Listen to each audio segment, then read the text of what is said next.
Ayun na huli. Ngayon. Ano pong isda? Ito po, nokos po. Ano po? Nokos po. Nokos? Octopus?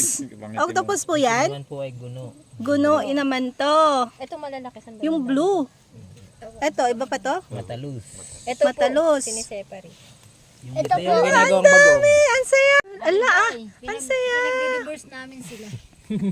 Oo nga, ala. Buti, bakit nakikita ninyo yung kaibahan? Parang parehas lang naman. Mga kaibahan. Alis! Ang galing. Ako nagsabi. Ito ang bagong huling. Gawin ngayon. Ano pangalan nito? Bugiw po. Bugoy. Bigiw. Ano? Bugoy. Bugiw, ito na po, sa lasa. Ay, iba pa yan. Iba Ala, po ito yung naman. pangalan Ako, pag nakita to ng tatay ko, gusto niya pumunta May dito. ngipin. Ala, ang laki oh. Tignan nyo yan. Ang haba ng ano. Tapos ito.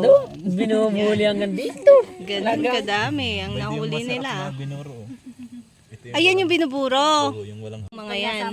Magkakaiba po sila ng klase. Oh, may blue no. Yan naman. Ito po may kaliskis. May kaliskis. Ito, Kakaliskisan wala. mo pa yan ang liit. Bago po kainin to kakaliskisan pa. Ay, nako. Ang hirap naman yan. Pero ito po, mas Pero masarap ito po, kaysa din. direct na Ito. luto. Ah, parang dilis. Ito po yung dilis Yun, talaga ng yan yung original. dinadry. Opo. Ah, okay. Ito naman po yung binabago. Dapat lalagyan ko yung ano ko dyan, yung niluluto ko ngayon. Kaso pang dried yun. Ito ay, anong tawag dito? Sinigang?